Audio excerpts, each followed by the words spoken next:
The gavel. Yes. Hey, here's the.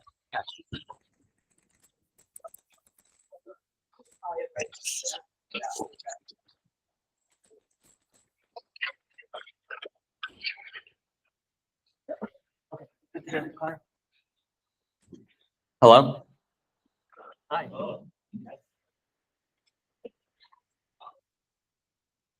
Okay. All right. Welcome everyone. We're gonna get started today. We have a couple exciting things. We have a DART representative to talk about some very cool and exciting things they're trying to do. So that'll be a fun break from the bad news, I guess, going on with, the budget cuts and everything. It'll be really nice to hear what they have planned. We've also got some information about state legislation. We're going to be talking a lot about that today and looking for help for everyone. We're going to try to contact our state reps, and we are going to also decide some key positions within data, who's running our different committees. So with that, I think I will just talk about, I don't know how to present. Okay, so I didn't actually want to do this, but unfortunately we have to waste our time with this. So I don't know. Am I screen sharing?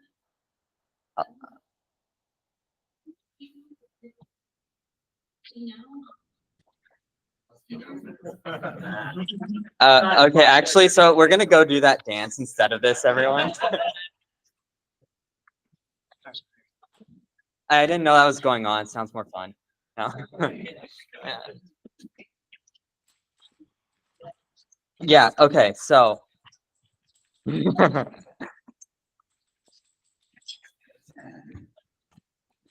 so for those not in the loop, DART's trying to pass their budget right now. Oh. So and their budget's going up by 1.3% because sales tax revenue is up. But that's not really that much because of inflation, right? And not only that, but their GoLink and paratransit contracts shot way up. So DART actually may have had to cut service to get by. Thankfully, they didn't, though. They found a budget that they were able to make room in their budget to not cut any service. And staff did a good job, as far as I can tell. And yeah, they managed to increase their operating budget by 5.5%, despite an overall budget increase of only 1.3. So this is very, very good. However, this budget that DART staff came up with, they don't actually have the votes for on the DART board. Because people on the DART board, there's some who want DART to exercise fiscal restraint. This budget already exercises fiscal restraint. So there's just people who want DART to spend less money than they're actually able to on services. So we want to show up to the next board meeting, which is Tuesday, and show support for this budget. We want to show support for the budget that increases the operating spending by 5.5%.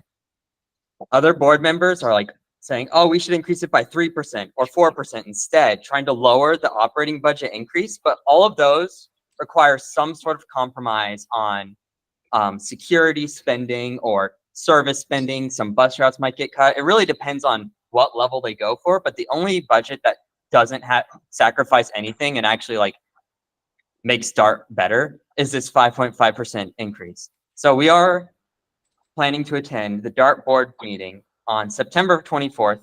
It's at 6 p.m. That QR code is just a Google Calendar link. So for those who like Google Calendar, please go ahead and scan it. And I think that's probably all I had time for to discuss for this. So I'll just leave this up for a second. And maybe answer any questions anyone has real quick. Okay, Phyllis? Oh, I forgot to explain this. So these are the ones who are against it, who we think we can flip. There's others who are against the budget, and there's like no point talking to them, probably. These are the 4 ones. So Mark Enoch and Mark Abraham are in Garland, and Flora Hernandez and Rodney Schlosser are of Dallas. So I'm curious, how many of you, I posted an email template on Reddit. How many of you sent an email using that template and on GroupMe? Okay, decent amount. Yes, it's on Discord. It is now. It will be now. Thank you for your suggestion. Okay. In the event that all 4 of these people do split the budget, is it expected to pass? I think we only need 2 of them to flip. Oh, fuck. All the way in the back.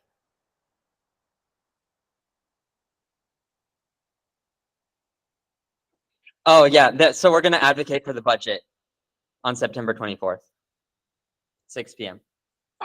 So I think that's all the time I have for this. I think, Phyllis, you're up next.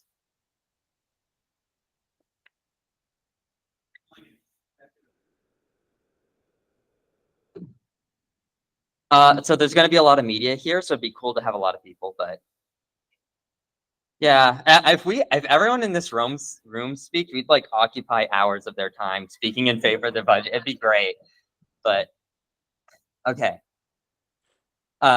You can start walking up while I answer the last question. So yeah, come on up, Phyllis. Otis, what's your question?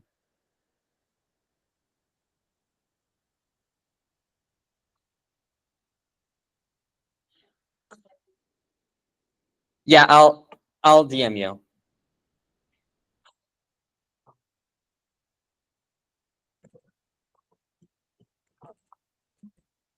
I just wanted to briefly mention that at the State of the Agency that took place just a few weeks ago on a Friday, Nadine made a very big splash about this group. And she even had a slide about it. So, so I want you to know that they're taking it very seriously as a very important part of START going forward. So I wanted everybody to know this. And for those who don't know, Phyllis is talking about the CEO of DART, Nadine Lee. Yeah.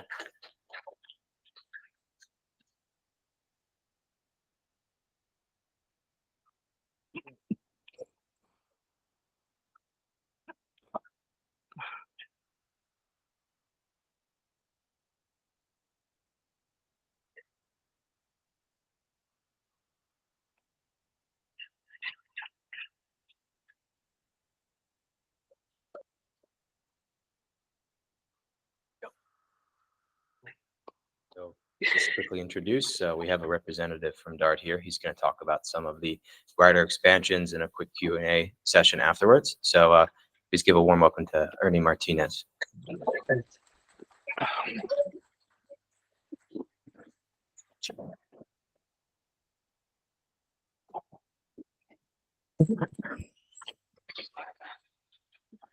Okay, enter what works. So Ernie Martinez, I'm in the DART's Capital Planning Department. Previously, in my previous life, I was working on rail projects there at DART, and in the last handful of years, I've started working on bus corridor improvements. A couple of years ago, DART initiated or established mobility program initiatives, and those are shown up on those hexagons there. You can see fare study, operating facility service expansion. My focus is on corridor improvements, so that's what I'll be speaking about today and addressing any questions pertaining to that. Also from Robert, last name, okay, there he is in the back of the room. Thank you, Robert Sullivan. He and I will both field questions, me on the corridor improvements and him on if you want future speakers to brief you on some of those other issues. So the program, when it was kicked off a couple of years ago, was intended to improve or to make bus corridor improvements on the roadways primarily that would improve service speeds and reliability. Both of those are an issue. Also to improve safety and to increase access and connectivity. And I'll go into some of those in just a little bit. We have this program seems to be the work efforts that we go through fall into 3 different phases. We've completed phase 1, which is primarily a planning phase. And what we did there, finished that up at the end of last year. We did a high level assessment of all routes that we were studying. You're most likely aware that we have in the neighborhood of 90 bus routes. Couldn't do all 90 of them because we only have limited amount of funds that we can spend each year. So our focus was on the highest frequency service routes, and you'll see a map of them just a bit. So we focused on those 21 routes. The second major effort, and that is the one that we're in right now, is where we take the recommendations out of phase 1, dive a little deeper into the recommendations that come out of it, and add or remove some of the tools that were suggested. And I'll say what tools are in just a sec. But we also in phase 2 will be developing cost estimates so that we can meet with folks in our grants group and they can seek funding for some of these higher dollar or ticket item projects. And in the third phase is when we actually final design and implement the projects. So a little more about phase 1, get a little more detail about what I'm describing here. The first step was where we established which of the approximately 90 routes we were going to focus on. There's 21 high frequency service routes, and I'll share a map with you here in just a sec. Of those, we then established evaluation criteria and the methodology by which we would evaluate those routes, and not just the entire route, but because it could be that we were going to make improvements just on, say, on an intersection or on a half a mile segment. We subdivided those 21 routes into actually 246 segments. So, and those are both north-south. So a route that is like a 10-mile route that's subdivided into 5 segments ends up being 246 because the operating conditions might be different in both directions. So anyway, blah, blah, blah. Anyway, so we did that, and we then got the score from that assessment that we went through. We ordered them in terms of the score, so that's sort of a ranking. Then we also worked with our operators, met with them, and they told us, we shared with them the information. They told us about what some of their observations had been. They suggested some tools that they thought might work at specific locations. And I wasn't sure what to expect because I'd never worked with our operators before and the previous work that I'd done. But I was really pleased with what we got out of it because we had a team of experts, bus corridor improvement experts, but what they were able to do, the operators were able to do, were supplement things that maybe don't show up on a map because things they experience occur at a certain time of the day, and only certain vehicles are causing a particular issue. So good stuff came out of phase 1, and the final result of that was we ended up with in the neighborhood of 243 tools that were recommended, like many project elements too. So 243. These are the 21 routes that I referenced, and I'm going to get, by show of hands, who is not familiar with the routes that you see up there, or some of them? Most of you bus riders, yeah. Okay, so these are the highest frequency routes that we have in our system. These were the frequencies from 2022 when we started the effort. And there have been a few changes. One in particular, of course, is the number 22, where we've got 10-minute service on one section of that route. But anyway, those are them, and that's what we started off with a couple of years ago. And so this was the data that we started to collect for the evaluation of the routes and then the segments within the routes. So that in the event we desire to have a single route that we improve from one end to the other, and maybe there are 3 that warrant that type of treatment, but we only have funding for one. There are individual segments along some of the other routes that we can improve that still benefit the overall corridor. So again, here's some of the data that we collected. I won't go into detail about all of it, but essentially it was either bus performance related, ridership related, and then there were a few other categories like crash data, population employment, and just to name a few others. So there was really 2 steps in phase 1. One was where you evaluate the routes and the segments, you score them, and then you rank them. And then, so now you've got a ranking of which ones you should address initially.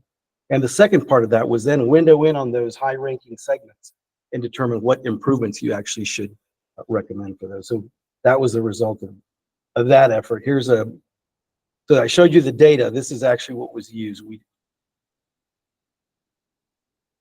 And you'll see some scores here in a little bit, but these were the criteria. And as a technical person myself, I initially was focused on the transit performance and transit ridership elements. I was thinking that would be 100%, but wiser heads prevailed and suggested that actually include the accident data and population employment density as well to round out the criteria. So again, just imagine we're scoring all the routes, but we're also scoring segments within the routes. And here are the results of just the routes. And I don't know, some of these may surprise you. Like for me, I was surprised that the number 5 Love Field shuttle would rank as the actual top of the list of a route that could benefit from improvement from one end to the other. But what may be apparent to you is it is a short route, and it had an advantage. So if it did okay on those 2 segments, it would win out, because a route like if you're familiar with the Westmoreland, it may have 4 of the 7 segments might do really well, but the other 3 might, where as you're going over a bridge through an industrial area where there are a few stops, few impediments, could bring the score down. So that's why I realized why Love Field would have done so well. And I'll share with you information about the segments in just a little bit, the segment scores. So one of the thoughts is, if we can take, and maybe by show of hands, is anyone familiar with the term bus rapid transit, BRT? Wow, goodness. Okay, so there are 2 categories of the BRT federal funding program. One is fixed guideway BRT, which is the higher end, the Cadillac of the BRTs. And the ones that come to mind in the recent past, I looked at projects that were in the FTA pipeline, and one that jumped out at me was a Houston project, which was in the neighborhood of in excess of $1 billion, maybe at $2 billion. And it's a fairly lengthy route, and it's grade separated from what I can tell from one end to the other. So it's very expensive. And oh, by the way, it's carrying, I want to say, greater than 10,000 riders per day, or what it's projected to carry that many. The highest ridership route of our highest frequency routes that we measured are in the neighborhood of 3,000, so well before. So what might be more appropriate, and I don't want to rule out fixed guideway, but what might be more appropriate is corridor-based, where the threshold for that is 3,000. But since in the last handful of months, FTA is looking at 1,500, given that throughout the country, ridership has gone down since COVID. What else to say about that?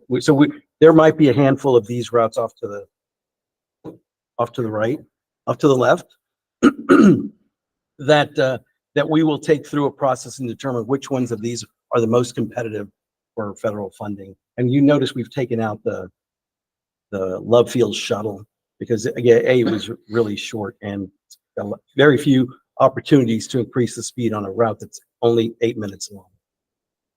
What else? Here are just some of the elements that could be included in a BRT project. Whereas we might have in the neighborhood of 30 to 50 bus stops throughout that route, we will most likely focus improvements on a handful of stops, which will become stations where there is a lot of boarding and alighting activity. We notice there are about 25 traffic signals along the number 57, for example, and what we're looking to do is work with the city of Dallas to implement some transit signal priority at every one of those to really benefit the speeds and reliability. So those are just a few. I won't say too much time on BRT. I mentioned that segments is another half. There are actually 4 subcategories of core improvements. This is one, and the other is the segments. Here are the results, visually the results of the segment evaluation. And the only thing I want to point out is that wherever you see red, those are the ones that were determined to, wherever you see the red, those are the ones that were determined to have the greater need. And again, high ridership and more delay. And you can see that in and around the medical district. That's actually the Southwest Medical District. Parkland Station. This is downtown. This is the South Garland Transfer Center. So you see there are actually 3 routes that show up with some red lines. Again, red good. We want to make improvements. And then there's a Parkland Station.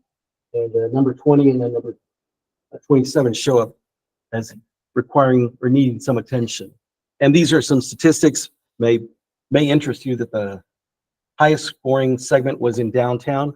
We realized that was most likely going to occur because we got the slowest speeds downtown, high ridership. So we intentionally focused on those segments of the routes that were outside of downtown, recognizing that we would address those in phase 2, and I'll show you how we're going to do that. What else to say here? Yep, 40% of the top 5th of the highest scoring segments were in downtown. So in this second phase, we actually have a team that's working on evaluating which of the 8 to 10 core roads downtown deserve the greatest attention. And I think we don't even need to look at a map. If you're familiar with the service, you know that Elm & Commerce are the 1 and 2, 1A, 1B. But then we're looking at some of the other major facilities there.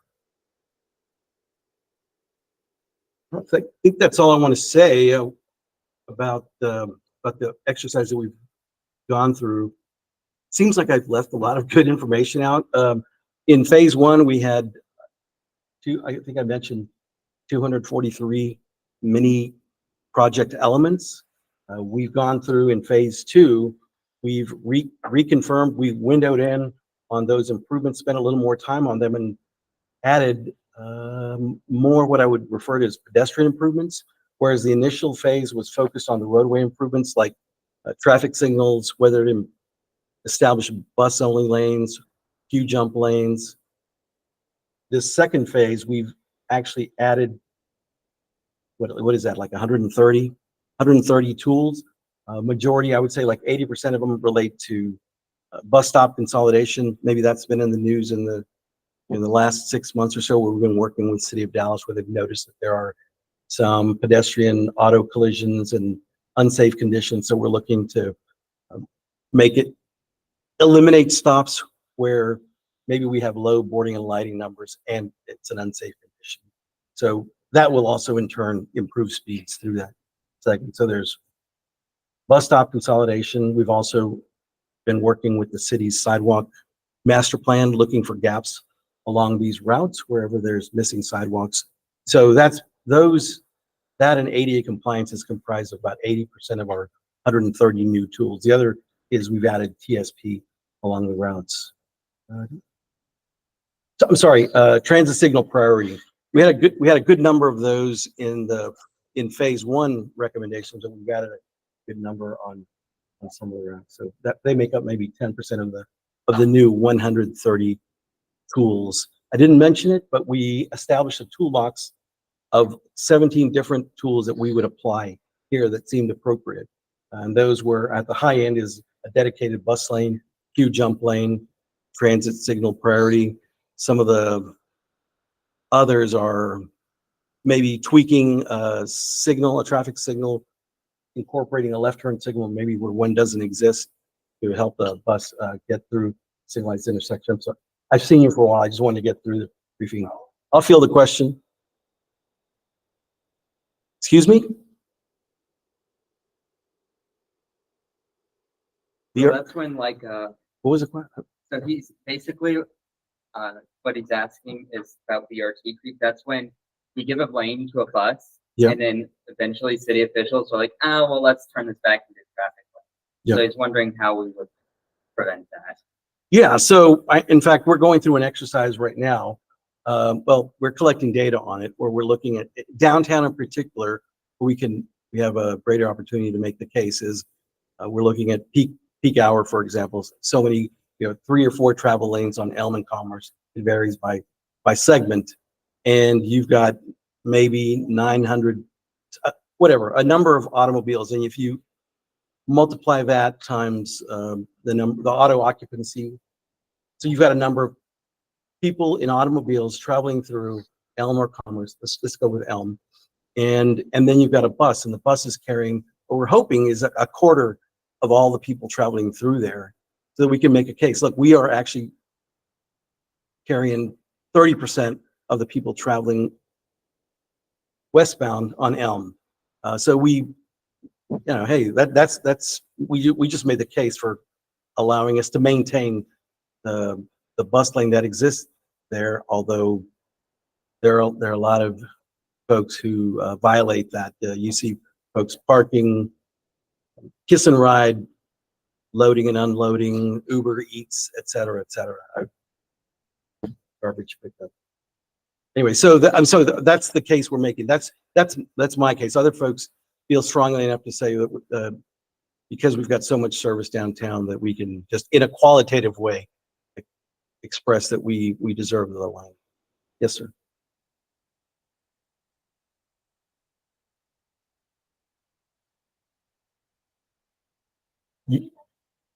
Sure. Well, a couple things we can do. One is, I would guess that if you're from out of town, I mean, I've been here for maybe 20 plus years, but if you're from out of town, you may not be aware that it's even a bus lane, because the markings on the roadway have fainted. Some of the signs don't even exist. And so what we would do is just one of a few things is paint the lanes red, for example, and then we would contract with towing companies, so that if someone actually stops their vehicle for an extended period of time, we've got them, and that's probably only going to occur once or twice before they get the message. And so those are a couple of things that we're looking to do. Obviously, this would require the approval by City of Dallas. Yeah, so transit signal priority, that's going to have like red lights, maybe turn green for buses. So buses can get through signals faster. Is the primary goal of that to just decrease delay, like make it more reliable? Or is that also, are you aiming to make the bus get through its run faster? That's a good question. And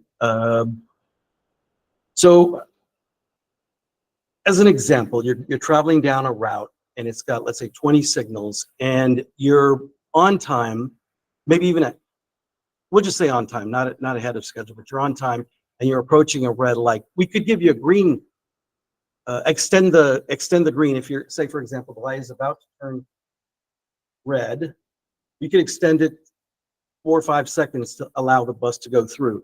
But if the bus is going to have to slow down or stop completely because it shouldn't ever get ahead of schedule, then we would not take advantage of that ability at that point. We would wait till the bus was running behind and then move it forward. Because again, why waste green time on for the cross streets if you don't actually even need it at that point? But once we've gone through this several times, there will be an opportunity then to tighten the schedule, especially on a corridor. And I'll just keep referring to the number 57, where you have in excess of 20 signals. There may be an opportunity where then after we realize that, hey, we've done such a good job with these signals that we actually need to tighten the schedule up, maybe shave off 5-10 minutes from one into the other.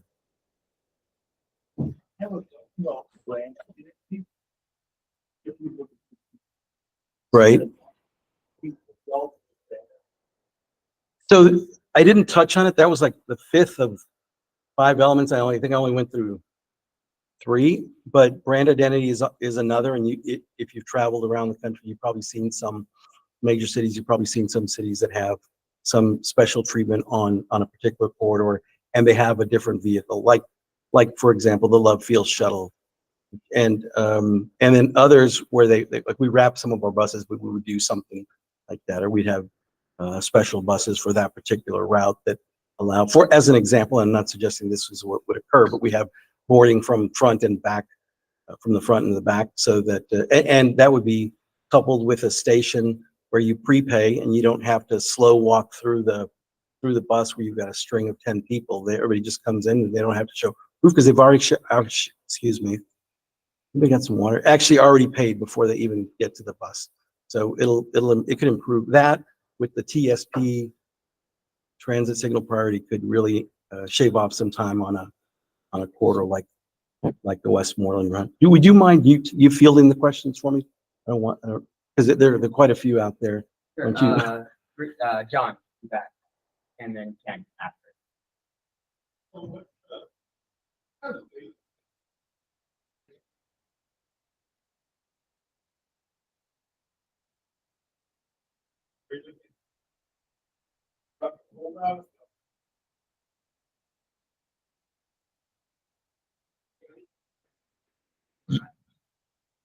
Yeah, the basin. Sure.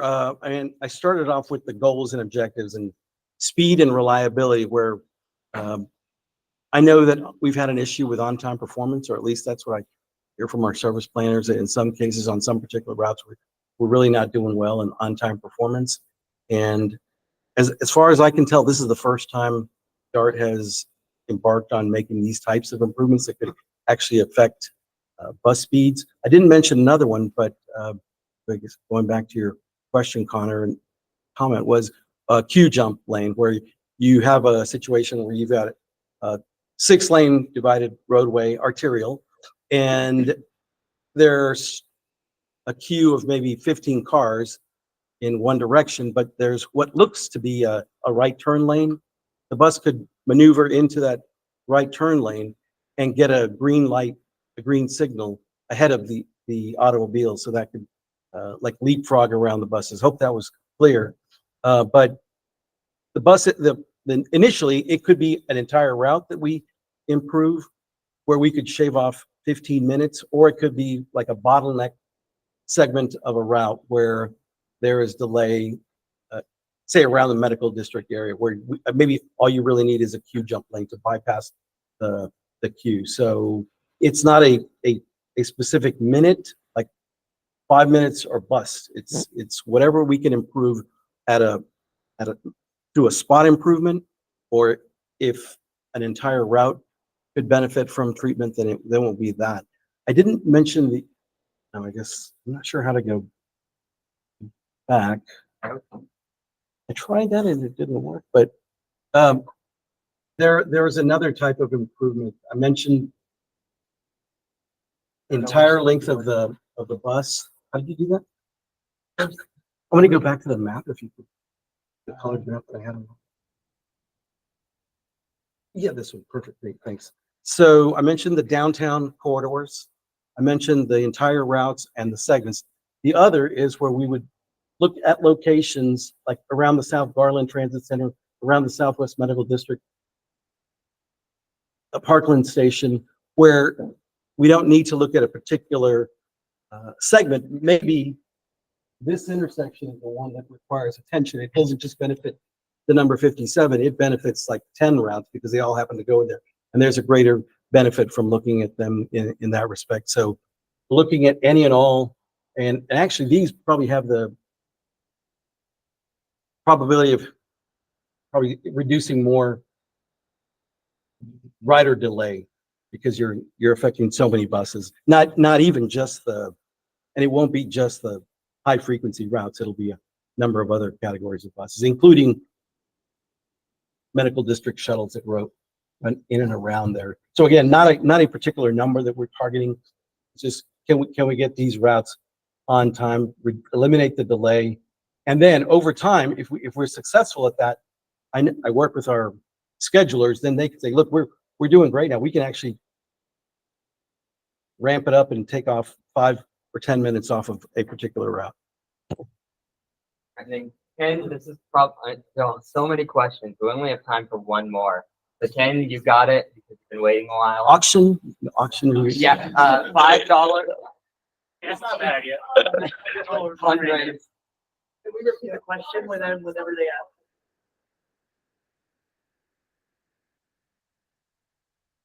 Yeah, we got it. We know. All right, we'll repeat it. Okay. As you know, historic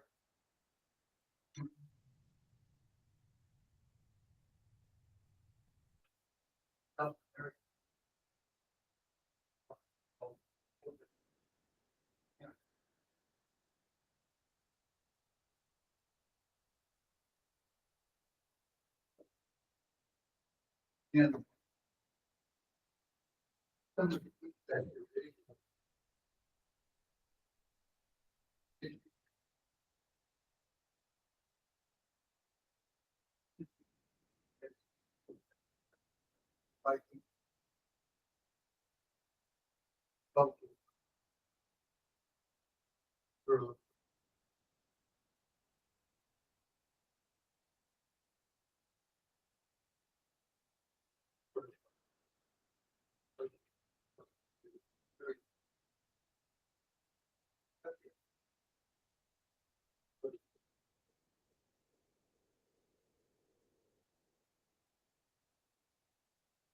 Great. So, Comment. just for those online, someone brought up that, and was asking, I guess, or saying that DART should have a physical barrier protecting the bus lane so cars can't drive into it. So you may have mentioned, or you may have remember that a few minutes ago I mentioned that we didn't want to rule out the fixed guideway. We're not carrying 10,000 riders on any one of our routes, so we'll look to, if it increases, then it makes it easier to make a case for that. But yeah, we're certainly shooting for the stars, and yes. I'm That's gonna the say last more. question. Okay. No. So, okay, well, Ken's question was the last question. So we're being strict on time after last meeting. So we can't go over in this room. We paid money for a certain amount of time. We have to move on. Oh, someone asked if there's a way to contact you. Sure. That Give you I don't believe I have the email address up there, but I will give it to you now. I'll just speak slowly and you can jot it down. But, E. here, we'll type it in the group chat. Okay. And Better.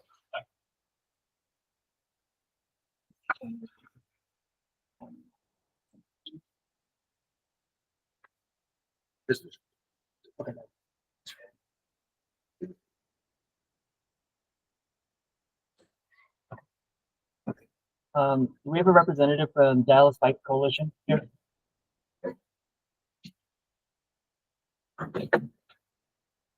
I don't think I realized I had a slide deck. Oh, I think I.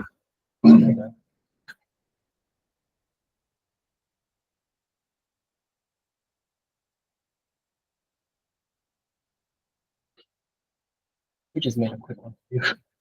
We were look at it real quick. So I know what I'm talking about. Thank you. It's just about the with the Okay, cool. Appreciate it. Hey, yeah, so I see that I have 10 minutes here. I'm not going to use anywhere near that long. My name is Garrett. I'm with the Dallas Bicycle Coalition. I'm here for a few reasons. I am personally a member of DATA as well, but I'm a board member of the Dallas Bicycle Coalition. As many of us know, bikes work a lot better when you have a DART to get around, and DART works a lot better when you have bikes to connect the last mile. So we're super supportive of data and what we're doing here. So we have a few events. The big one I'm going to talk about is Week Without Driving. So Week Without Driving is a challenge started as a national thing. It's something that we're implementing here locally, along with a few partners. So I'm going to talk about that just real quick. So Week Without Driving it's what it sounds like. It's a challenge to take as few trips by car as possible. If you can go literally the entire week without driving, that's great. If you can just reduce a few of your trips and, maybe try public transit if you are just an enthusiast and haven't actually rode this thing yet, now's a great chance to do that. But the idea was to highlight, accessibility and how there are some people who don't have that choice. They don't have the choice to drive or not. They are, maybe they're not able to drive because of a physical disability. Maybe it's a financial thing. There's a lot of different reasons. And so it's nice just to step into those shoes now and then and see what that's like and live that life, at least for a week. So September 30th through October 6th is the Week Without Driving. So you can sign up at weekwithoutdriving.org/join. That's the national campaign. And you can just kind of pick whether you're a member of a group or just individual or how you're going to be participating. And then we want you to share your experience on social media using the hashtag #WeekWithoutDriving. And then, of course, Week Without Driving Dallas. Please use both.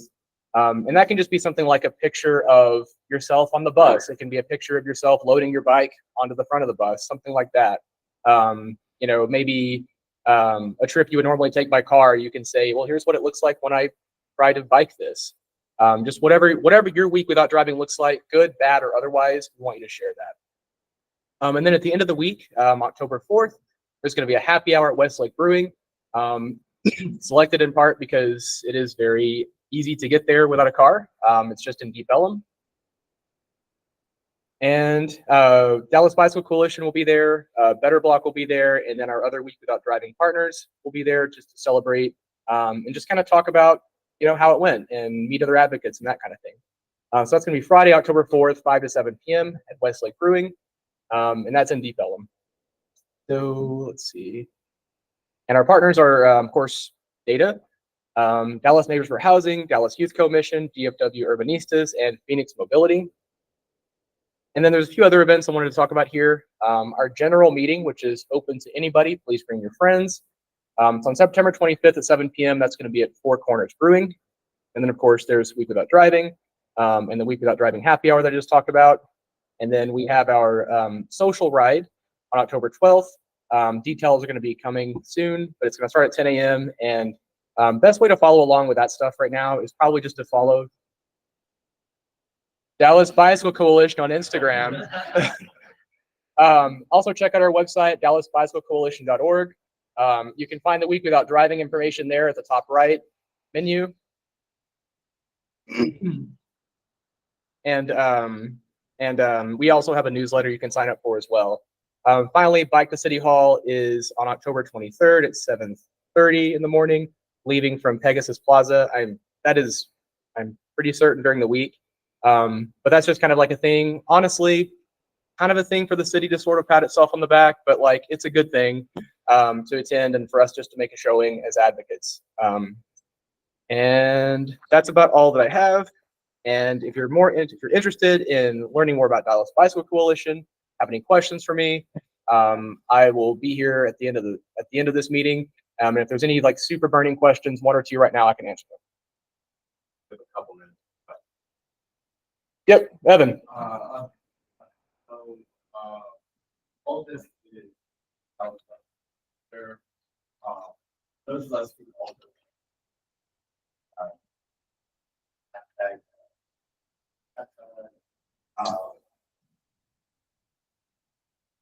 So Dallas Bicycle Coalition is focused squarely on the city of Dallas.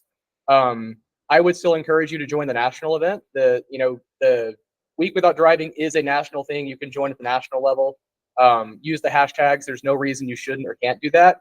I do know that I said you're in Fort Worth, but I know there may be some organizations that are doing it locally there. If not, perhaps you could start one. I know that like UT Arlington, the Walkable Arlington group is they are also, I think, hosting a week without driving. I'm not 100% sure, but there might be a few other local groups. I don't know about them. Dallas Bike Coalition is focused specifically on Dallas.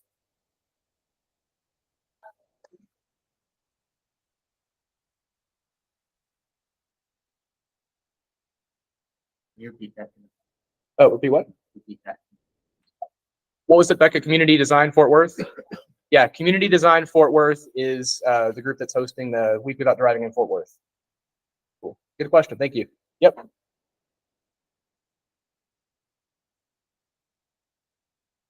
I don't know. Not that I'm aware of.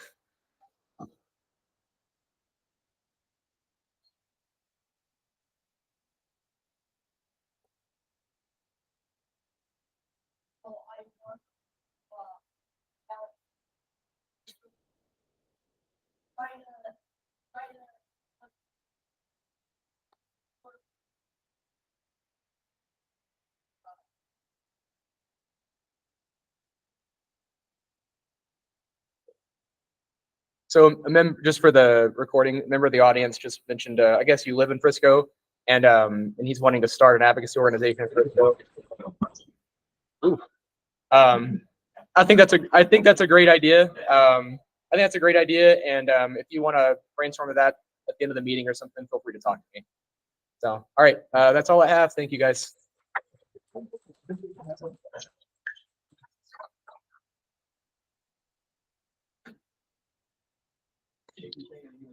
Yeah. Are you from JBJ? Okay, come on, we've got some time for you. Okay, let's bring it back here, everyone. So we now have a representative from JBJ who is a public relations firm who wanted to speak to us about kind of DART advocacy relations, stuff like that. So let's give our attention to Cece. Thanks, guys. Sorry for being late. I've actually been corresponding with Connor and some other folks, so nice to meet you guys in person. But yeah, so JBJ Management is a public affairs firm, and we have different services that include like technology systems creations for hospitals and large development projects like convention centers and stuff like that. But we also do government relations and public engagement. So I am the project manager on the public engagement team, and so many of us at JBJ have friends at DART. So we want to help in any way we can, figure out a way to help, defend DART from possible tax contribution cuts. So right now it's my job to build out the public engagement strategy for that. And so let's see. Yeah, we really want to, because all of us are obviously like super pro-transit people, we're civically engaged, but we need to get the broader community caught up on what's happening with DART and how they can kind of join the movement and let their representatives know that they want to protect DART from possible funding cuts. So right now we have we're really just kind of like in the brainstorming phase, but we've thought about going to DART stations in the cities that are antagonistic or have passed some type of resolution about the DART contribution and collecting qualitative data surveys in those cities so that we can kind of be able to tell more of a story of what ridership looks like in those cities and use that whenever we're going to different city halls and doing advocacy, because there's a lot of data about where people get on and get off at different stops, but there's not a lot of data about people's ethnicities, people's age, people's disability status. And so we want to figure that out so we can use that in our advocacy. So we're looking at that, but we're also looking to maybe create media kits of people who are more well-versed in transportation and urbanism, so that that can also be used when we're doing government relations and stuff like that.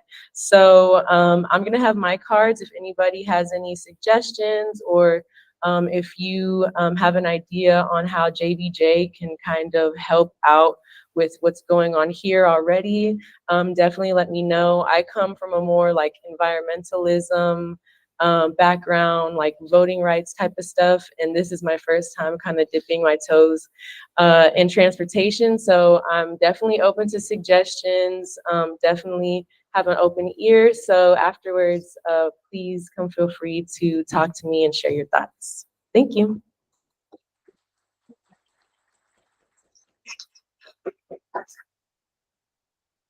What did you say your cards were? I'll have. Okay, perfect. Okay, cool. All right, so let's pull that agenda back up. Okay, so that's everything from the external organization presentations. One more quick round of applause for everybody who can make it today. Oh, wait, we are? Hold that thought. Hold your applause. We got one more. Hello, everyone. My name is Robert Sullivan. I'm the DART Community Relations Rep for Carrollton, Irving, and downtown and uptown. I would like to be a point of contact for data. I've got business cards up here, and me being me, I've also brought prizes. I brought sunglasses and frisbees and pencils and maps. So come help yourself. First come, first serve. Grab a business card. Speak. And I want to thank everybody for coming out, and I look forward to working very closely with you. The only thing I'll add to that is I do appreciate you coming out and speaking to the DART board, but please remember to speak to the city councils that are out there trying to cut the funding, because the board itself is responding to the city councils. So go to the city councils and say, you will remember how they vote when it comes time for you to vote. Thank you.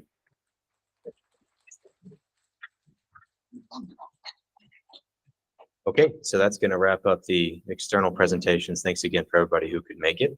So we're going to be moving into the election portion of this. And so I think up till this point, we've had an early voting period. If you have done that, fantastic. You can, I don't know, check Discord or something. But if anybody needs to vote in person, we have a couple computers with forms we can use so people can cast their vote.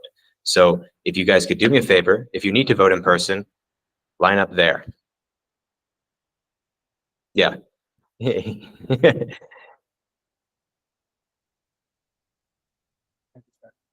Yeah, no problem. Yes, sir.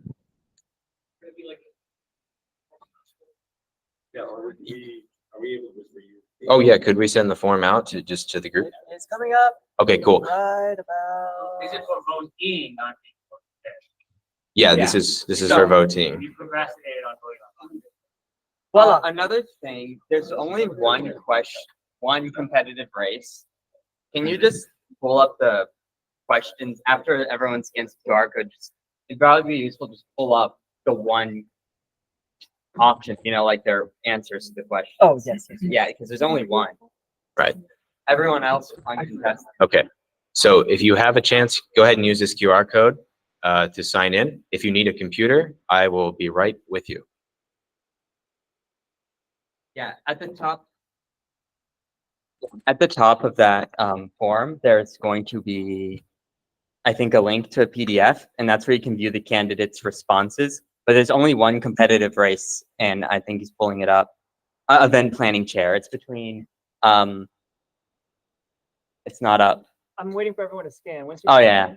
Has everyone scanned?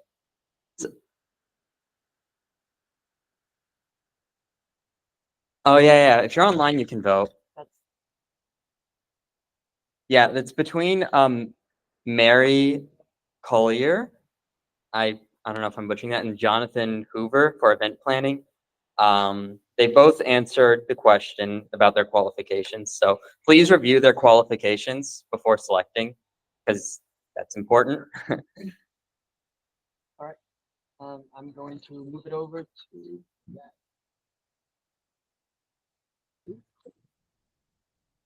Question here. We can review that or? Yeah, yes. We're gonna do. we're just letting people scan the QR code, and then we're gonna put it up.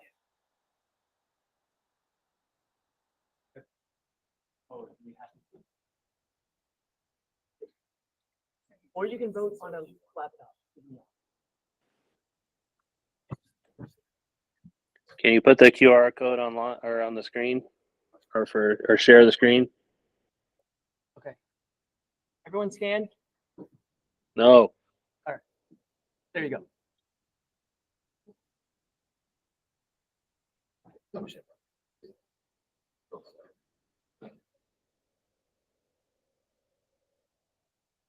About to share it.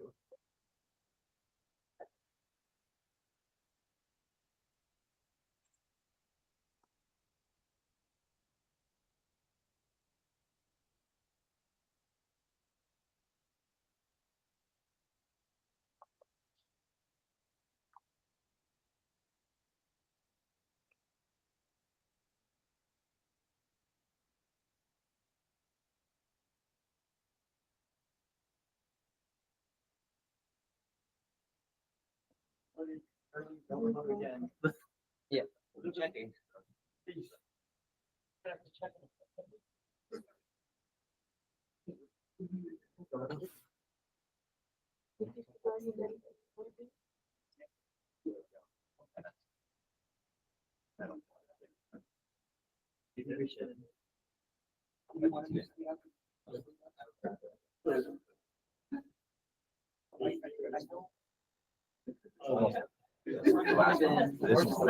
So I don't really have a,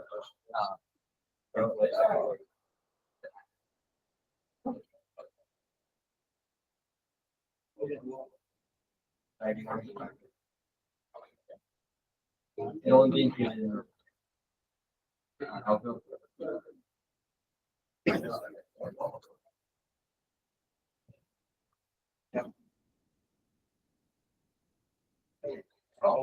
I'm so sorry, the phone got deactivated. Let me reactivate it.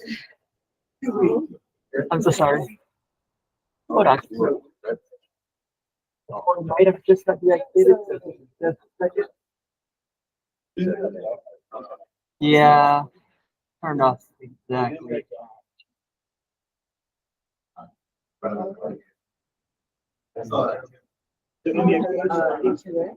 There we go. Okay. Continue. Yes. Well, I don't want to. Oh, this. It's perfect. 1 second. I just want to make sure.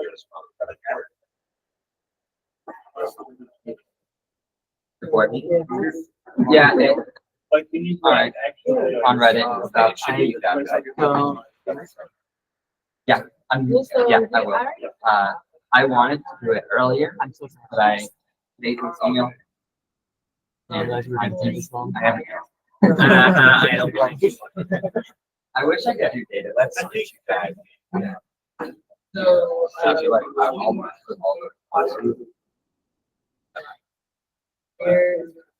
There's a lot of so identifying that to social media. So they're gonna hand it to you and you use it. Yeah. I don't know how to grow. Watch as board things fall apart.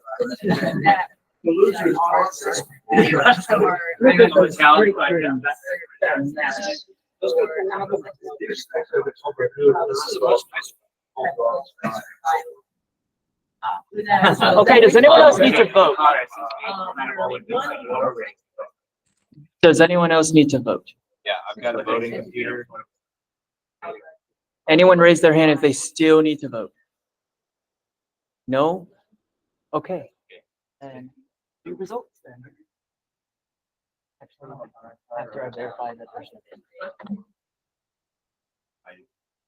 There.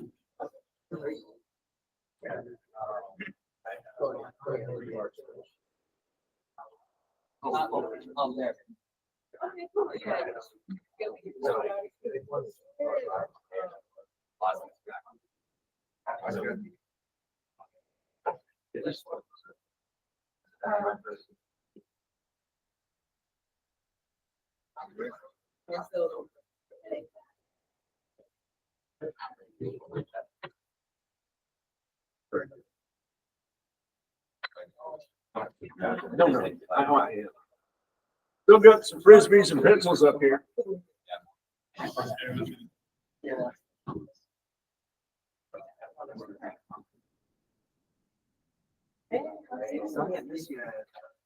Oh, no. We got one duplicate, so I gotta delete it. We have one duplicate. You were the first one to come see me and say, Oh, I see. Suddenly, a whole bunch of people wanted to say hi.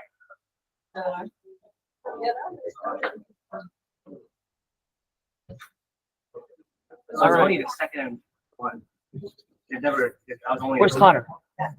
Connor, Right there. Connor, Hey, Connor. come here before we announce stuff. Their anniversary event was. Xander too. Yeah, this is a. Opportunity. Yeah. This is like. That's. Are we ready to announce? I'm waiting for Connor. Okay. Cool. Bye.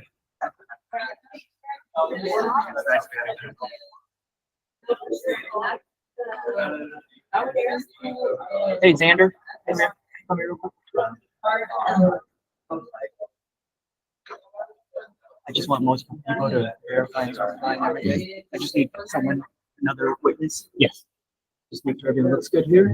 I combined everyone. There was one duplicate. I already deleted them from the day of voting, and that is not. Okay. Can you confirm there are no more duplicate other than? I do not see any duplicates.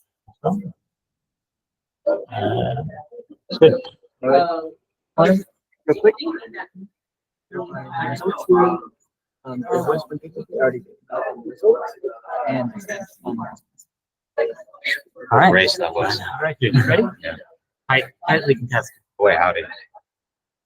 Okay, we're ready to announce the results. You want to announce Okay. the results as? Okay, can we bring everyone back? We're ready to announce the election results. Okay, have your attention, please. Fantastic. Okay, Kui will be pulling up the election results. So not a lot of tightly contested races. I know we all campaigned very hard. So we'll just kind of run through all this very quickly. So from what I see, I'll list everything. If you guys want to clap, I don't care, just clap at the end. So our president of data is now Connor Hula.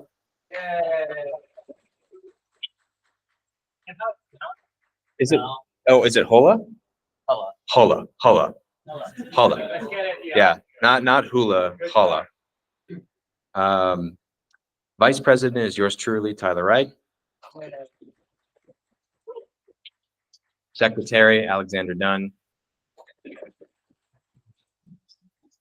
And moving into our committee chairs, we have Evan Rossner as Media and Government Relations Chair. Congratulations, Evan. Social Media and Outreach is Rohan? Okay, Rohan. Policy Research Chair is Kuhn. I don't believe he's here today. Did I pronounce it right? Khan. Oh, that's so much easier. Fantastic. He's not here, but he's doing a great job. Yeah, man, he's crushing it. Policy researching. Yeah, he's too busy. I actually saw him in the archives section of the library. He's too busy. Event Planning Chair, Mary. So congratulations, everyone who made it. So what's going to happen now is all these people are now executives, committee chairs, etc., part of the executive committee. We're going to spend some time to kind of collect ourselves. We will be working on things like bylaws, other organizational stuff together. Your input is always welcome. We will keep you as up to speed as possible, as we can on everything. And we will have more information for you guys soon. Right now, we're thinking this will be like a yearly thing or whatnot. And we'll just have more updates as the executive committee gets together and starts rolling out some of the more official stuff. Any questions about the elections or anybody need to come verify the results, look at them. Tyler? Yep. After the meeting, we asked all of the box and back to the photo. Yeah. Okay. So all the new officers hang back for a second. We'll take a group photo, maybe even some headshots. I didn't do my hair. But other than that, so that concludes the election portion of this. Oh, there we go. So now let's get into the reports and housekeeping. We don't have a ton of stuff today because we kind of front loaded everything with the presentation. So we'll let Connor and whoever else is set to present run through this real quick. Okay, so now this is the main thing I really wanted to talk about today. So as right now, we are fully expecting this legislative session, which starts in January 2025, for some anti-DART legislation to get filed, some sort of legislation that will cut DART's funding by 25%. We don't know exactly what it will be yet, but for some background. So there's a lot of new faces in here, so I'm just gonna bring everyone up to speed. There's been these resolutions passed by various city councils to reduce DART's funding by 25%. Plano, Rowlett, Irving, Farmers Branch, Carrollton, and Highland Park have all voted on these resolutions to cut DART sales tax funding. Dallas, Addison, Richardson, Glen Heights, and Cockrell Hill, University Park have not voted on any resolutions yet. And I don't think any of those will, besides maybe University Park. So I think that the 6 you see here are just the ones that have taken the anti-DART stance. So at first, when this was happening, our group, way back in the early days, before we even formed, before our first meeting, we were just like, well, we just really got to stop Dallas from agreeing to this resolution. And like, I don't know, maybe Garland or Richardson, one other city, and then we're good, because then they don't have the votes on the DART board. Since Dallas is like half the population, they control like half the DART board, or a little bit over half. So because these cities can't cut DART's funding, only DART can. So we just thought, okay, well, if Dallas doesn't want to do it, if Garland doesn't want to do it, if Richardson doesn't want to do it, there's just no way they're going to be able to cut DART's funding. Well, that was probably a little too optimistic, because we've got more information. We did an open records request on the city of Irving. And the reason why is because all these cities passed their resolutions to cut DART's funding, like one after another, very quickly. There was very little like deliberation about it. There was like no public input they got. They just kind of rushed these resolutions out the door and passed them without really much thought. And it was suspicious, right? That all these cities could be so coordinated like this. Yeah, so, well, we did the open records request, and what we found in that request was that they were really talking more about DART cuts with each other than they were with their own communities. They didn't actually talk to their constituents at all, because we searched, at least in Irving's case, all mentions of the word DART for like the past few months. So we saw every email they have related to DART. And Irving was talking about this with Plano and Rowlett and Carrollton. They were all talking about this together. They got more feedback from each other than they ever did from any residents of their own cities, which is its own issue. Yeah. In that open records request, we learned about some legislation that they were going to they were drafting up legislation to get passed at the state level. So I guess, Plano does this push to try to get DART's funding cut. Well, it's not very popular, and DART's not going to do it. So instead of just giving up on their unpopular idea nobody wants, they just go crying to the state legislature. So this legislation was their first draft that we got a hold of. All it does is change the language of DART's, of the statute that governs DART. So DART's funded by 1% sales tax, right? The statute allows a transit authority like DART to charge 1/4, 1/2, 3/4, or 1% sales tax. Just cross out the 1% sales tax. That was the entire first draft. So yeah, it'd just be illegal for DART to charge 1% sales tax, even if that's what the residents of the community want. Doesn't matter. State would just ban it. But this is their first draft. We got this mystery document thanks to Hexel. He posted it in the group chat. So I don't actually know the person it came from. Hexel didn't name the source, so I just assumed they wanted to remain unnamed. So we have no idea where this came from. But this legislation is even worse. So first, it cuts DART's funding by 25%. It then indexes their revenue growth by 2%. So let's say sales tax revenues grow by like 5%. normally Dart's budget would go up 5%, but under this legislation, it'd only go up 2%, and then that 3% would difference would not go to Dart at all. I don't know. Yeah, the legislation, it'd probably be up to the cities. It would force them to refinance their debt. So Dart issued bonds, and those bondholders purchased the bonds under the understanding that Dart had 1% sales tax funding. And with this cut their budget, they would need to refinance their debt. It would lower, getting their budget cut would lower their credit rating. So they'd refinance their debt and they'd have to pay more interest on it. And this would force, and this legislation is forcing them to just put more money into debt. It's really bad. This is really, really, really, really bad. I don't even know what this looks like, but I can't imagine. Like, I don't know. There'd probably just be so many bus routes cut, so many less trains. You'd probably just defer all the maintenance they could.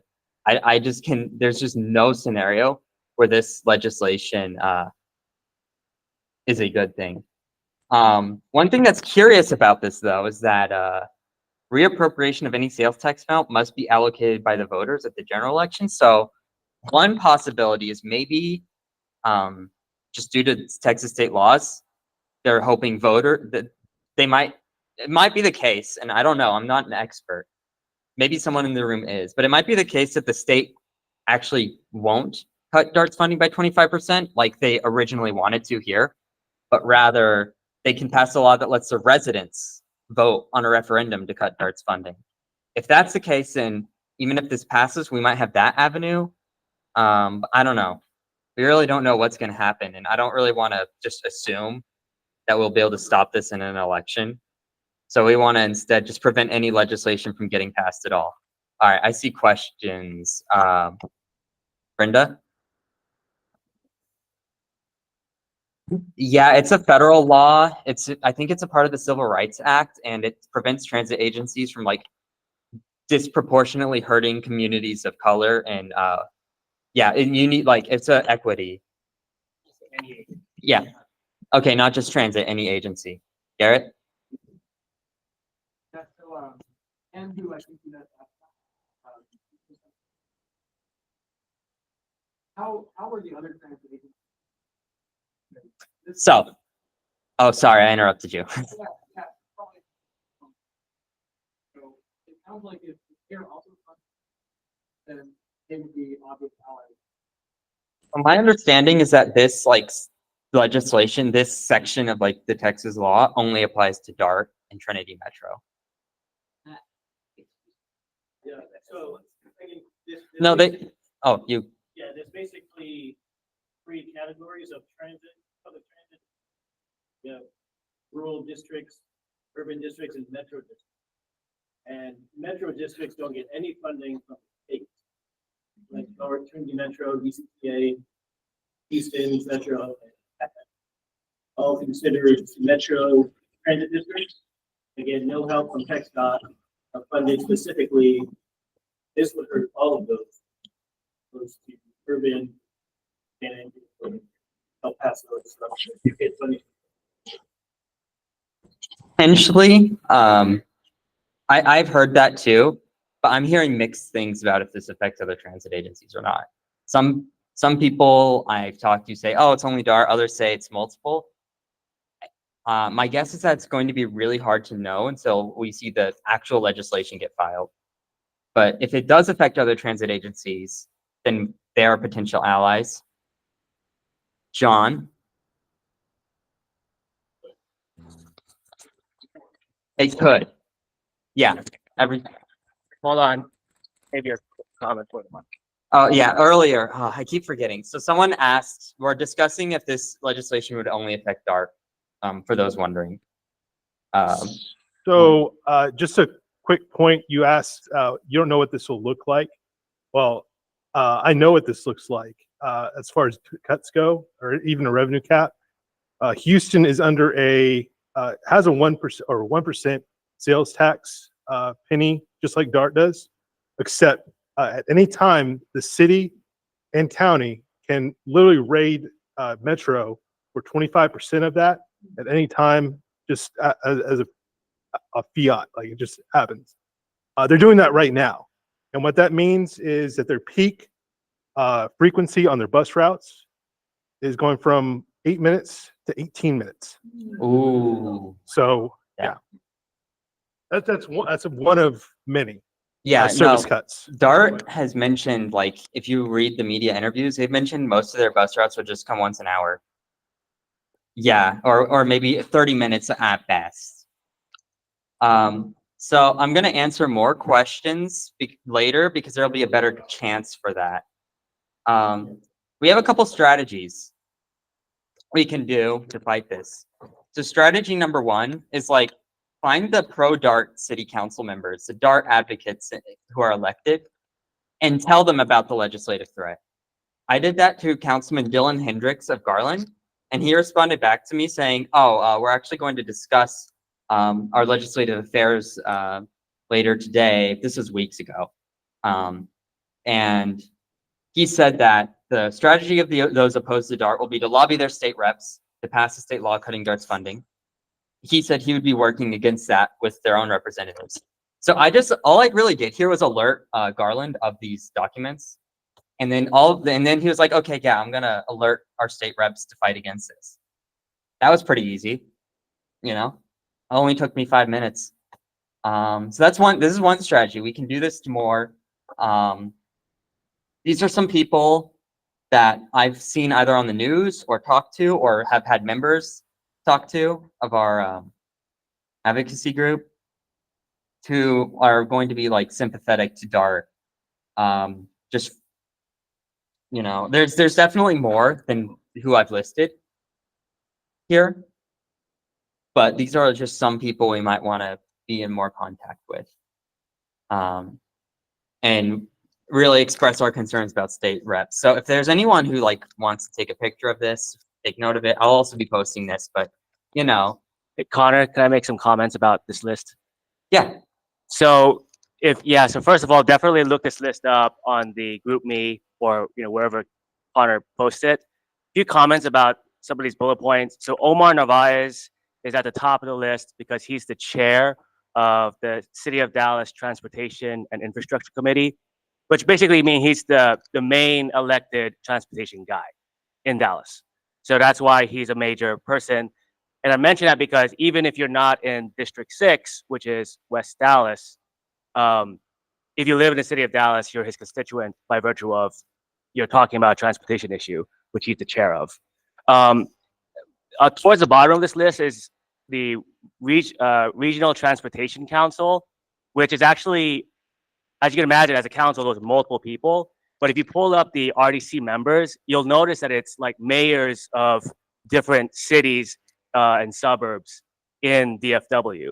So if you're looking at this and you're like, oh, I don't see my particular city in that list, if you pull up, if you go online and Google Regional Transportation Council members, you'll see like mayor of Grand Prairie or mayor of Fort Worth or mayor of, all of these cities in DFW in North Texas. So definitely tap into that member list, because if you don't see your representative here on this main list, you'll have someone in the RTC. So. Okay.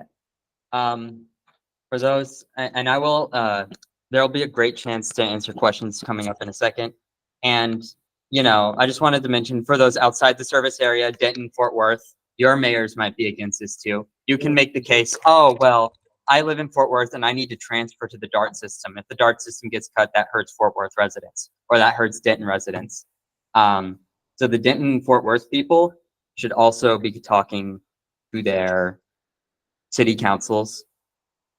So strategy number 2, meet the legislature. I talked to Anne about this. Garrett knows, Garrett mentioned her earlier.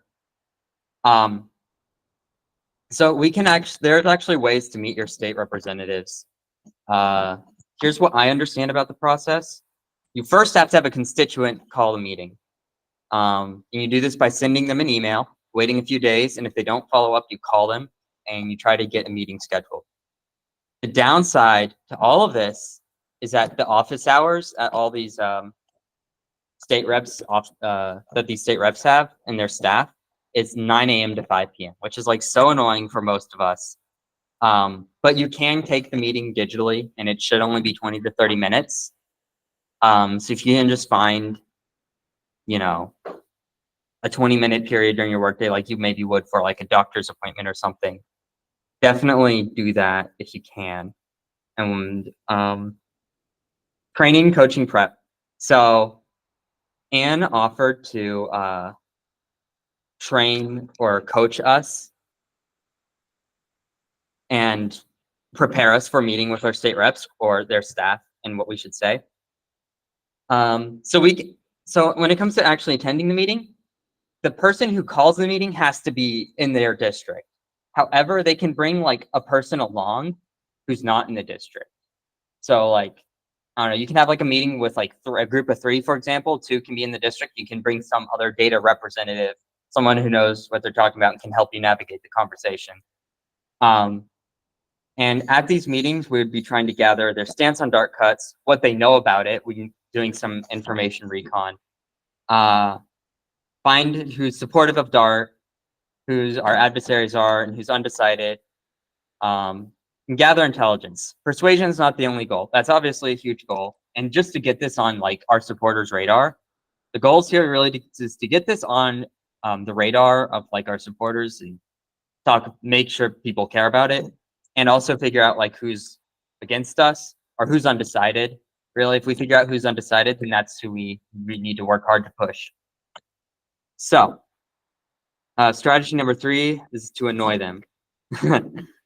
Repetition is key. If you can just like email your state rep and maybe call them too every 1 to 3 weeks, just, you know, until, you know, this legislation actually happens and fails, hopefully, that'll help a lot, just because they keep hearing about it from a large number of people. That'll be good. Okay, and the best part about all of this is that anyone can help.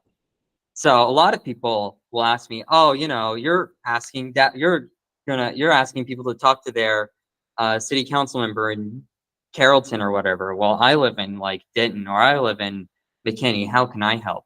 Well, as everyone has a state rep, so everyone has an opportunity to help. Whether you are actively meeting with them or just sending the occasional email or calling them or anywhere in between, you can help. So that's the good news about all this.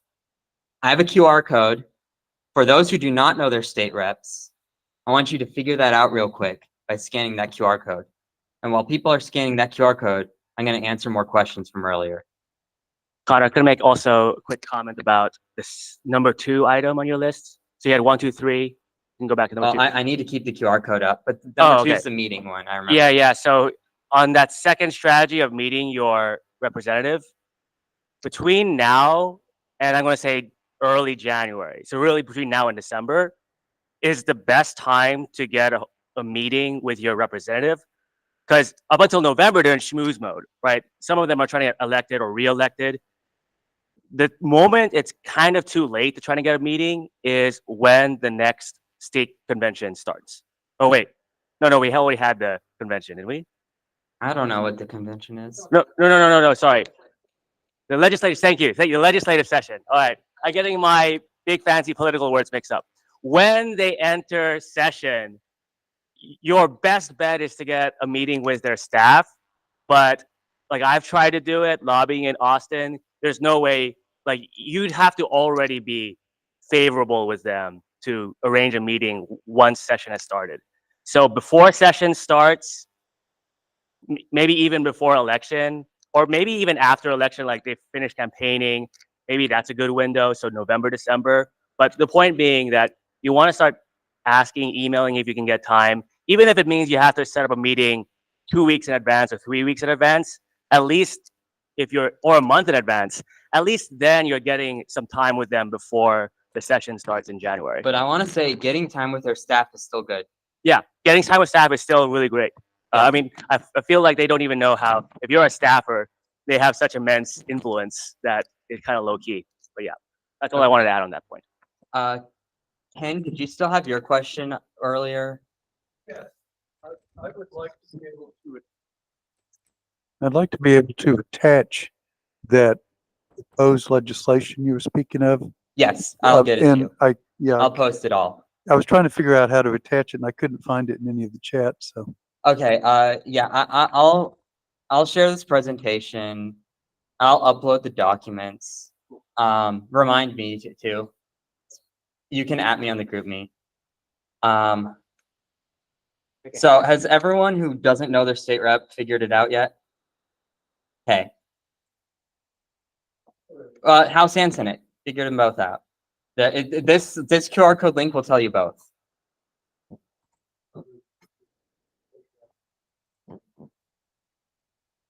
Yeah, this applies to your state house rep and your state Senate rep. Phyllis?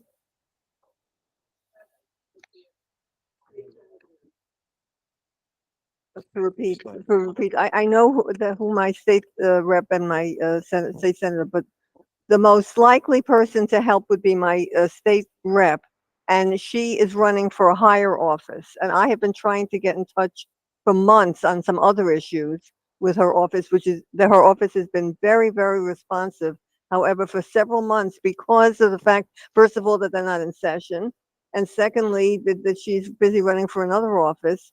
I think this interim period before the inauguration of the new reps in January is going to be a little bit difficult in some circumstances. Yeah, it will be. So, I mean, we're not going to be, I have heard that some state reps are just unresponsive. So we're not going to, if they're being unresponsive, there's not much we can do. So. Oh, yeah, Julie Johnson. So I will say, I'll talk about your district later, actually. No, it's good news. It's good news. It's good news. It's good news. Okay, so what I have here is a volunteer form. And what this does is you provide me your email or phone number, and you tell me who your state rep is. And you tell me what you're willing to do. Are you willing to meet them, or are you busy or don't want to do that and just want to email them? Whatever the case is, whichever strategy you want to do, strategy 1, which is just to email them every few weeks or call them every few weeks, versus strategy 2, which is to actually try to meet them. You can register what you want to do, what you're willing to do. If you're willing to be someone who does training and coaching, because again, a lot of us have never talked to state reps. I'm going to need training and coaching. I don't know what to say to my state reps. I've never done it before. But I'm going to do it now, hopefully, if Bob Hall wants to talk to me. So yeah, I want everyone who is interested in helping with this effort to scan this QR code. And sorry for all the QR codes scans. You can also type in the link if you don't like QR codes. Now continue answering questions. Garrett. Yeah. Yeah. So I'll put it on the form, but I'm willing to. I have the same kind of experience that Ann does. So I'm also willing to help provide that training. Just to kind of explain what that training looks like is we do mock lobby meetings. So what we'll do is somebody will role play as the elected official. We'll have like a meeting, we'll set it up, we'll plan the meeting and do everything as if we are meeting with the state rep or the state senator and like run through that so that it builds confidence of anybody participating. So we run through the entire thing. So that's the kind of, that's what the training looks like.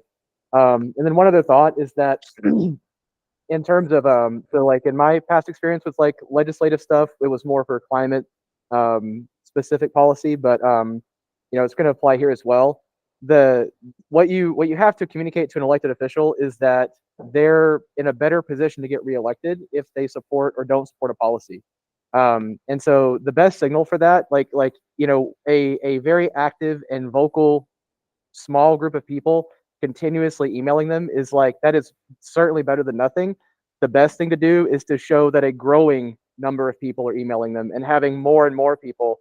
So in addition to us staying in contact, I would just propose that also there is an effort by data to continually get more and more and more people who have never emailed before. Yeah. One first-time contact, a bunch of new first-time contacts are better than a bunch of recurring contacts is what I'm trying to get across.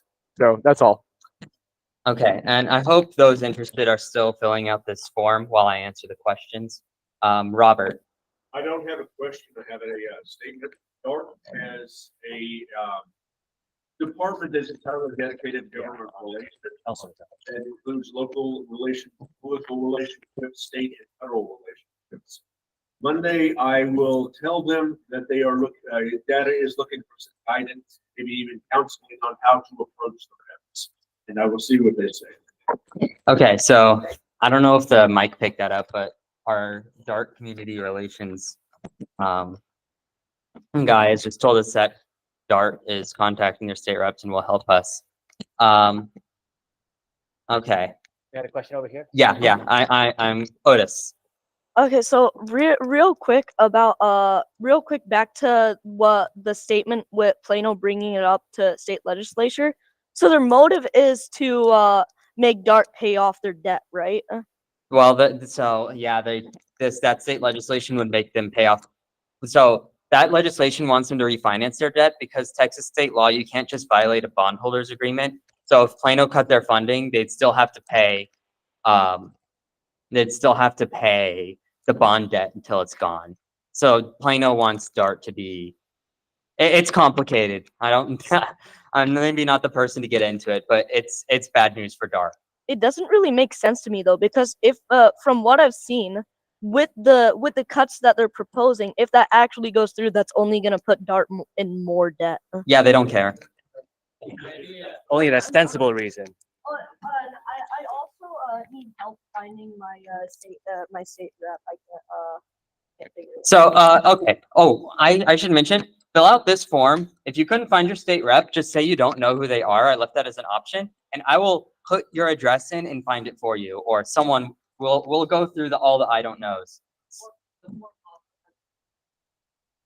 It does. It's the same link that I already shared. But yes, it also does have that. And really, we're going to distribute this form far and wide, way beyond this meeting room.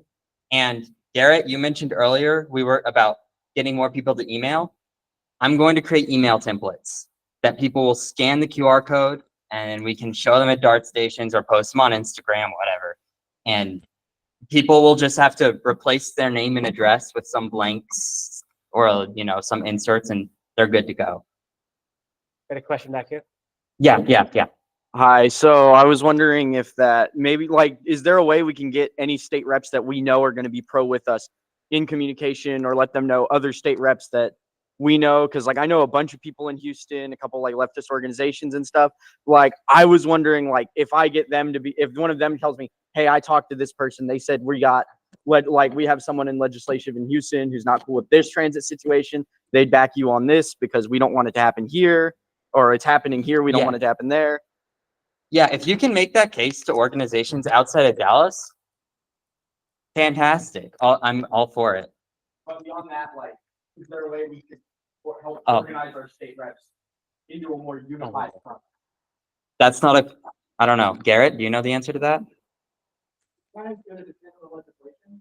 Like you said, there's no question on how much of it. So I think getting an answer to that question is how exactly this might affect other agencies. That is so much of how we stand on. We go to other colleagues. Look, they're doing it here, they're about to do it here. So Garrett said it depends on the legislation, and if it affects other transit agencies, it'll be easy to get groups in Houston to support us. But One last I question. believe DART is probably talking to all these agencies as well. So, all right, Ara. Are we gonna work with the groups like Austin Urbanist and Rethink I-35 in the state? He's asking if we will Yeah, I work heard with him. other advocacy groups in other cities. Yeah, same answer to the question I just gave Garrett. It's just going to depend, and it's going to depend on their interest. I don't know. I haven't done any other group outreach yet because I'm focused on activism here. So, yeah. Super quick observation. Just because legislation is filed doesn't mean it'll be prioritized. Yeah. And I'm sure but just for the room, the state legislature, it is a complete disaster there is like, it is just like, just imagine like worst rush hour traffic you've ever seen. That is what like the legislation going through the legislature looks like. Most things that are filed never actually even really get out of committee. They usually die in committee. That doesn't mean that we shouldn't be expressing this with as much urgency as possible, but just to know that's what the situation is. Yeah, but it's possible, but I have some concerns because Plano tried to get this legislation, some legislation through last session that would force DART to like produce this report about how much money they're spending in each member city, and they got it through the Senate, died in the House committee. So it's a little, yeah, too close for comfort. And I know this is a bigger ask than Plano's last legislation. And we also have some information so far and some people who are trying to figure things out. So some of these are candidates. So Cassandra Hernandez, candidate for HD 115. I believe that's Addison, and she's pro DART. I've talked to her personally. Daryl Evans, I've talked to him personally. He's running for a district in like Wiley and East Plano and McKinney. Pro DART. So if he wins his election, we have a pro DART. So if these two people win their elections, Cassandra Hernandez is probably going to win her election. Daryl Evans, it's like split. Who knows? But we'll have these people are pro DART. John Bryant's pro DART. We learned that from Hexel. Terry Meza, kind of undecided. We learned that from Brenda. And there are some I put question marks by because people have really told me about these people. Avery Bishop and Angie Chin Button are running against each other in a competitive race. So figure out what their stance is. And there's so many more reps we need to figure out. Matt Shaheen's anti-DART for sure. Excellent. So real quick, I'll talk to Avery. We're friends, so I'll grill her on that. Yeah. I'm actually surprised that she hasn't said anything. She follows anyways. But this other real quick comment, like while we're all in this doing that kind of homework of finding out who our rep is and getting our contact info, pro gamer move, find out if they have a newsletter or mailing list that you can sign up for. So when you find their website, see if there's a sign up, and if you don't find one or it's like hard to find it, ask them directly, like maybe even in your email, ask, by the way, do you have an email newsletter? Or if you happen to meet them in person or are talking to them on phone, ask them to put you on their mailing list. Because when they add you to their mailing list, that means you'll be in the loop of any town hall events that they may host intermittently. For example, I was able to find out that, here in person that John Bryant was against cuts and pro DART because we went to a John Bryant town hall because we happened to be subscribed to his newsletter. So when you find out your rep at any level, find out if they have an email newsletter and sign up for it, because that's where they'll tell you when they can meet you in person. All right. Yeah, that's a good idea too.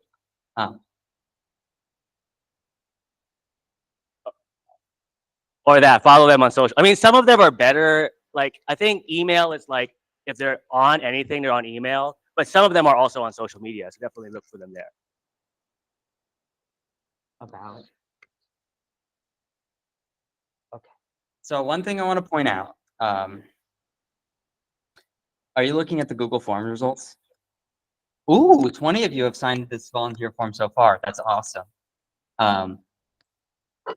Hey, Kui, can I use your computer to visit the subreddit again? Blocked on library. So I'm gonna look for a post here. All right, so we had this post on Reddit and we posted this in GroupMe. We had these email templates, and these email templates are really cool. Check this out, okay? I'm gonna click. Oh, that's okay. You just click the link anyway. It'll work. Okay. It'll open something up. We're gonna click the link and see what happens. Nothing happened. Kui was right. Never doubt the IT man. So If you click these links, and this is for the issue actually going to the DART board about on Tuesday. But if you click these links, it actually pulls up a templated email that talks about DART, and all you have to do is change your name and address and click send. It works on your phones really well. Yeah, because your works- phone will definitely have a mail app and you're probably already signed in. So definitely try it on your phone. Yeah, so the main reason I bring that up is because we're gonna do that for this house, and we're gonna abuse that.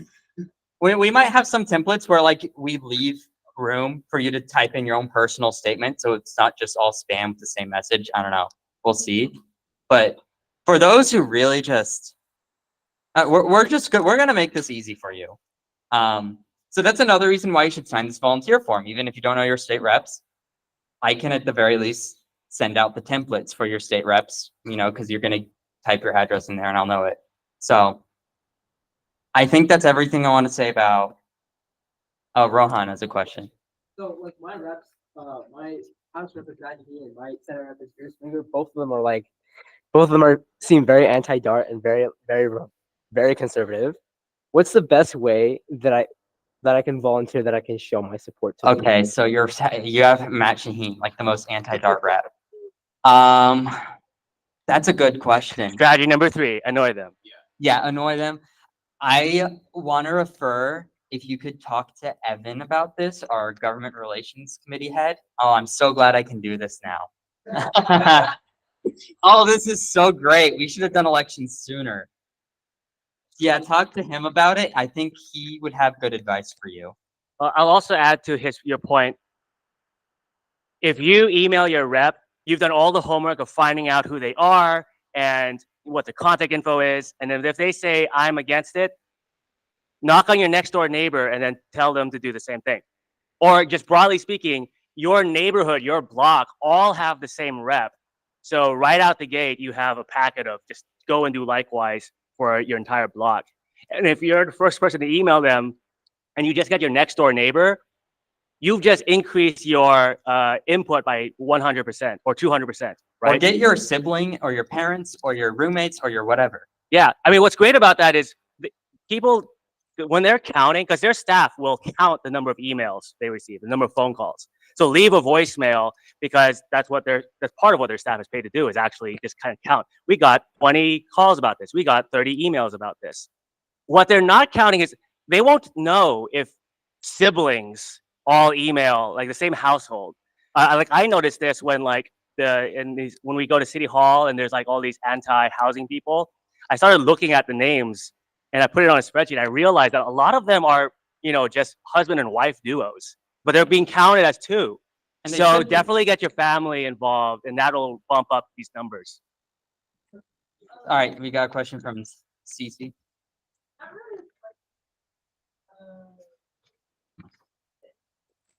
Yeah, not really a question. I was just gonna say, like, kind of what Hex was saying. So another thing that, like, and this is outside of my role at JBJ because I do like politics and community stuff. We can look at organizing canvases. So if you're in this district or you're in this district or whatever, you can identify certain neighborhoods and plan a canvas for like a mobilized group of people to like all wear the same shirt or whatever, have literature and go and knock on, you could really, with like a good amount of people, you could knock on like 200 doors in one day and kind of get that message around farther than, especially because a lot of older people still appreciate like the door-to-door like outreach, I guess, when it comes to like political stuff. And especially if they see people just mobilized for it, they're pretty likely to like support it, unless they're just like super conservative assholes. They're probably like, they'll probably just appreciate that you even made the attempt to do that outreach in that way anyway. So canvases is something that could be useful too. Hey, Tyler, do I have enough time to talk about a canvassing effort we did in Rowlett? You have stuff you want to talk about. Okay. Oh, okay, cool. All right. I'm gonna waste more of your time then. So we went to Rowlett or it was actually just me and John. We went to Rowlett. We had, I can't pull it up on here. I don't have the file. We had a QR code that had one of those email templates I was talking about, and we just had people at the station keep scanning that and sending emails to Rowlett City Council. It was on a Sunday, so the least busy day, and it was working pretty well.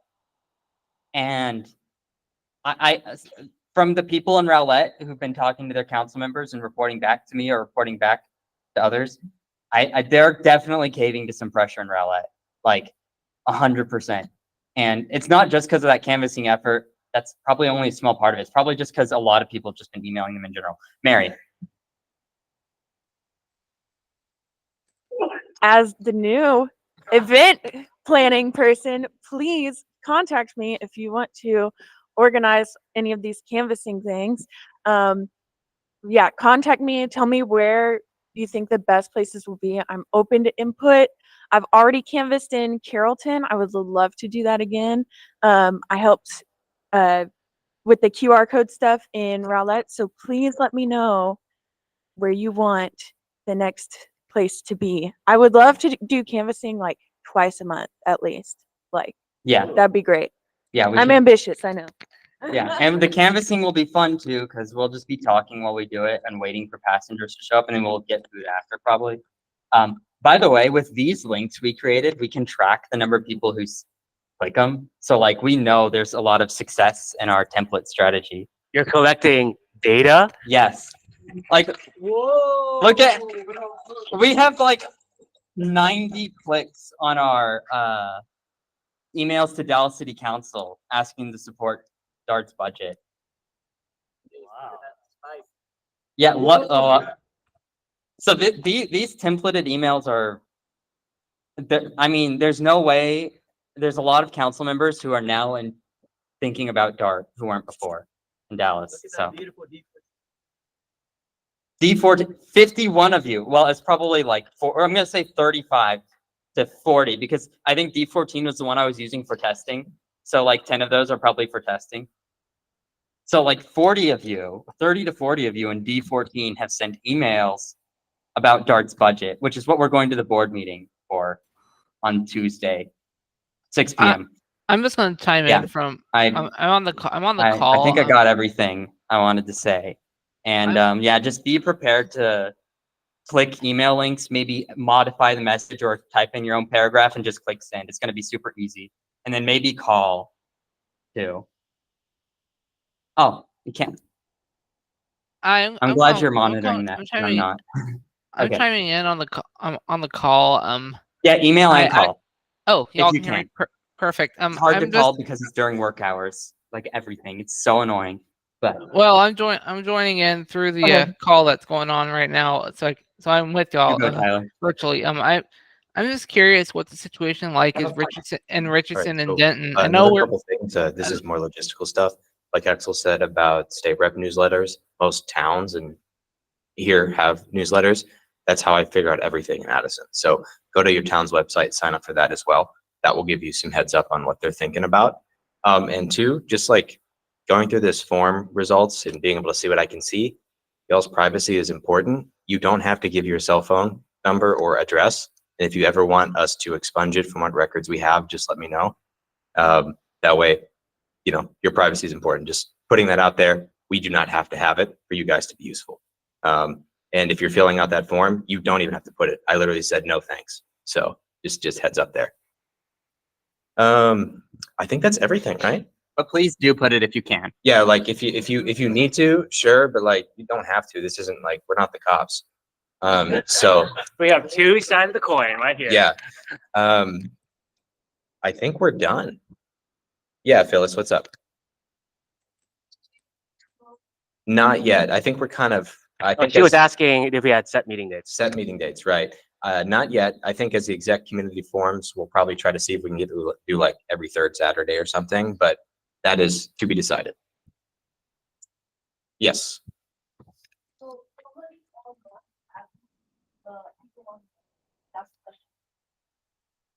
We have like 4 minutes. Yeah. let's look at the questions on. Is there anyone who asked questions online? Anyone online who has a question? Any good questions? Ask it now. Yeah, speak now or forever hold your peace.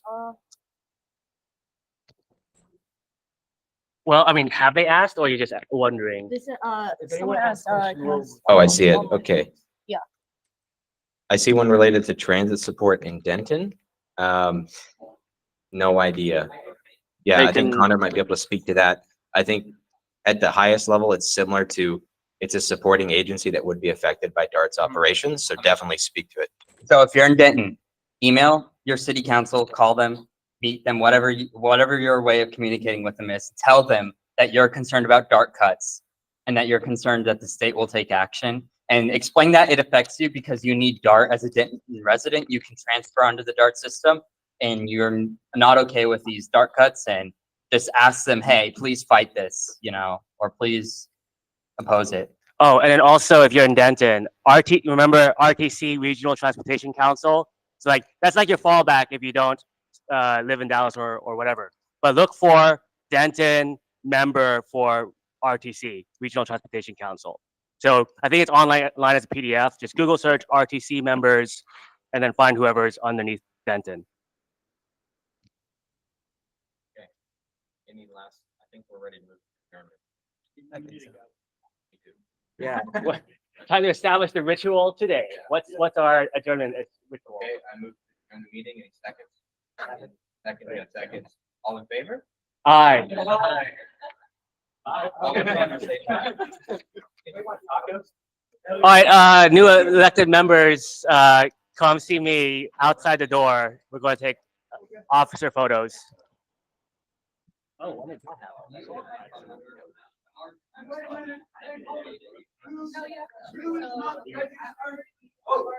Oh, voting. Voting. We have it. Deputy owns your registrar, and if you are not registered to vote, I can register you right now. Go ahead and say that into the mic.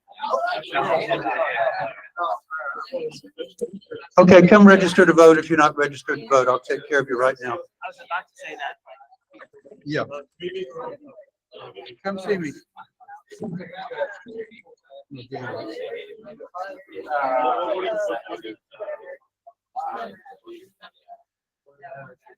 I do have.